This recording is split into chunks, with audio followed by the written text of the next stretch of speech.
Hello there. Welcome to Simple Culinary Creations. Today we will make braised beef brisket. There's something about the ritual of cooking that pulls me in, like a moth to a flame.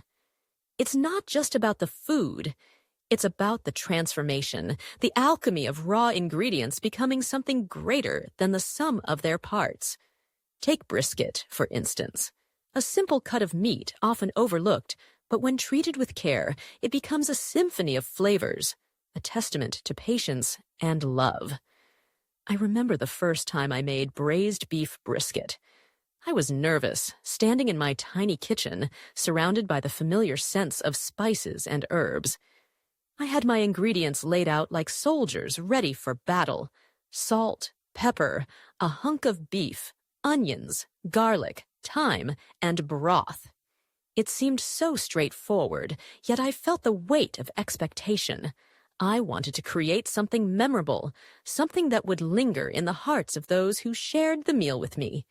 I began with the salt and pepper, mixing them in a small bowl, the grains glistening like tiny jewels. I seasoned the brisket, rubbing it in, feeling the texture of the meat beneath my fingers. It was a tactile experience, grounding me in the moment. I could almost hear the whispers of those who had come before me, generations of cooks who had perfected this craft. Then came the searing. I melted the cooking fat in my Dutch oven, watching it shimmer and bubble, a promise of the magic to come.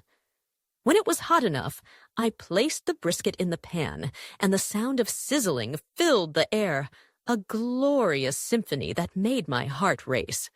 I seared it until it was golden brown, the crust forming a protective layer, sealing in the juices. I could almost taste it already, the rich, savory flavor that would soon envelop my senses. After removing the brisket, I turned my attention to the onions. The heat was still there, and I added the quartered onion, letting it soften and caramelize, scraping the bottom of the pot to release those flavorful bits stuck to the bottom. The aroma was intoxicating, a sweet and savory perfume that danced around the kitchen. I added the garlic next, and as it cooked, the scent intensified, wrapping around me like a warm hug. Then came the thyme, fresh and fragrant, a reminder of the earth from which it came. I poured in the broth, watching it swirl around the onions and garlic, a bubbling cauldron of potential. I returned the brisket to the pot, feeling a sense of accomplishment wash over me. I had taken these humble ingredients and turned them into something worthy of reverence. With the pot covered, I transferred it to the oven, the heat enveloping it like a warm blanket. For the next few hours, I would be patient, allowing the magic to happen. I set a timer, and with each passing hour, I would turn the meat, coaxing it to tenderness. It was a lesson in patience, a reminder that good things take time. As the hours ticked by, the house filled with the aroma of braising meat, a scent that spoke of home and comfort. I could almost hear the laughter of friends gathered around the table, the clinking of glasses, the stories shared over a meal. Finally, the moment arrived. I pulled the pot from the oven, the brisket glistening, fork tender, and ready to be transformed again. I shredded it, discarding the excess fat, and prepared the sauce, blending the cooking liquid until it was smooth and rich. As I ladled the sauce over the brisket, I felt a sense of pride swell within me. This was more than just a meal.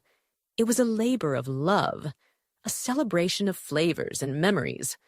I could already envision the faces of those who would gather to share it with me, their smiles reflecting the warmth of the food and the love that had gone into making it. Braised beef brisket wasn't just a dish. It was a connection, a bridge between the past and the present, a reminder that in the kitchen, as in life, patience and care can create something truly extraordinary. Thank you for watching this video. Please like, comment, and subscribe.